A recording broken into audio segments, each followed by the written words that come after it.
America ਦੇ ਰਾਸ਼ਟਰਪਤੀ ਜੋ ਬਾਈਡਨ ਨੇ ਰਾਤ ਰਾਸ਼ਟਰ ਨੂੰ ਸੰਬੋਧਨ ਕਰਦੇ ਹੋਏ ਸੰਸਦ ਨੂੰ ਬੰਦੂਕ ਕੰਟਰੋਲ ਦੀ ਦਿਸ਼ਾ ਵਿੱਚ ਪ੍ਰਭਾਵਸ਼ਾਲੀ ਕਦਮ ਚੁੱਕਣ ਦੀ ਅਪੀਲ ਕੀਤੀ। ਉਹਨਾਂ ਨੇ ਸੰਸਦ ਮੈਂਬਰਾਂ ਨੂੰ ਕਿਹਾ ਕਿ ਉਸ ਦੇਸ਼ 'ਚ ਲਗਾਤਾਰ ਹੋ ਰਹੀਆਂ ਗੋਲੀਬਾਰੀਆਂ ਦੀ ਘਟਨਾ ਦੇ ਮੱਦੇਨਜ਼ਰ ਹਥਿਆਰਾਂ ਦੀ ਵਿਕਰੀ ਤੇ ਸੀਮਾ ਲਗਾਉਣ ਤੇ ਵਿਚਾਰ ਕਰਨ। ਵਾਈਟ ਹਾਊਸ ਵਿੱਚ ਦਿੱਤੇ ਆਪਣੇ ਸੰਬੋਧਨ ਵਿੱਚ ਬਾਈਡਨ ਨੇ ਕਾਂਗਰਸ ਤੇ ਸਖਤ ਬੰਦੂਕ ਕਾਨੂੰਨ ਬਣਾਉਣ ਦੀ ਦਬਾਅ ਪਾਉਣ ਦੀ ਕੋਸ਼ਿਸ਼ ਕੀਤੀ, ਕਿਉਂਕਿ ਪਿਛਲੇ ਹਮਲਿਆਂ ਤੋਂ ਬਾਅਦ ਅਜਿਹੀਆਂ ਕੋਸ਼ਿਸ਼ਾਂ ਅਸਫਲ ਹੋ ਗਈਆਂ ਹਨ। Third and fourth graders and 2 teachers. On each cross a name, and nearby a photo of each victim that Jill and I reached out to touch. Innocent victims murdered in a classroom that have been turned into a killing field. Standing there in that small town, like so many other communities across America, I couldn't help but think there are too many other schools, too many other everyday places that have become killing fields, battlefields here in America. We stood at such a place just 12 days before, across from a grocery store in Buffalo, New York, memorializing 10 fellow Americans, a spouse, a parent, a grandparent, a sibling, gone forever. At both places, we spent hours with hundreds of family members who were broken, whose lives will never be the same. They had one message for all of us: do something. Just do something. For God's sake, do something. After Columbine, after Sandy Hook, after Charleston, after Orlando, after Las Vegas, after Parkland, nothing has been done. This time that can't be true. This time we must actually do something. The issue we face is one of conscience and common sense. For so many of you at home, I want to be very clear. This is not about taking away anyone's guns. It's not about vilifying gun owners. In fact, we believe we should be treating responsible gun owners as an example of how every gun owner should behave.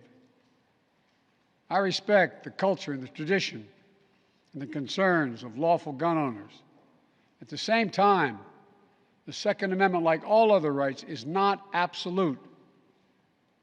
It was Justice Scalia who wrote, and I quote, "Like most rights, the Second Amendment, the rights granted by the Second Amendment are not unlimited." Not unlimited. It never has been. There have always been limitations on what weapons you can own in America. For example, machine guns have been federally regulated for nearly 90 years, and this is still a free country. This isn't about taking away anyone's rights. It's about protecting children. It's about protecting families. It's about protecting whole communities.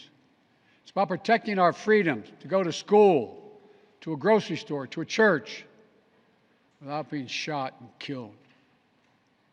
According to new data just released by the Center for Disease Control and Prevention, guns are the #1 killer of children in the United States of America.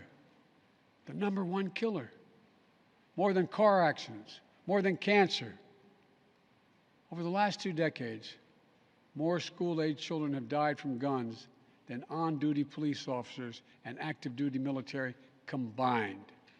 Think about that. More kids than on-duty cops killed by guns. More kids than soldiers killed by guns. For God's sake, how much more carnage are we willing to accept? How many more innocent American lives must be taken before we say enough, enough? I know that we can't prevent every tragedy, but here's what I believe we have to do. Here's what the overwhelming majority of American people believe we must do. Here's what the families in Buffalo and Uvalde in Texas told us we must do. We need to ban assault weapons and high-capacity magazines. And if we can't ban assault weapons, then we should raise the age to purchase them from 18 to 21. Strengthen background checks. Enact safe storage law and red flag laws. Repeal the immunity that protects gun manufacturers from liability. Address the mental health crisis, deepening the trauma of gun violence and as a consequence of that violence. These are rational, common sense measures. Here's what it all means. It all means this. We should reinstate the assault weapons ban on high-capacity magazines that we passed in 1994 with bipartisan support in Congress and the support of law enforcement.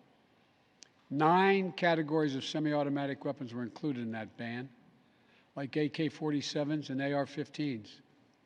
And in the 10 years it was law, mass shootings went down. But after Republicans let the law expire in 2004, and those weapons were allowed to be sold again, mass shootings tripled. Those are the facts.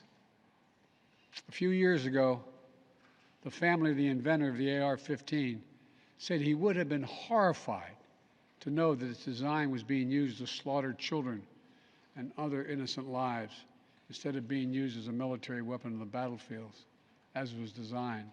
That's what it was designed for. Enough. Enough.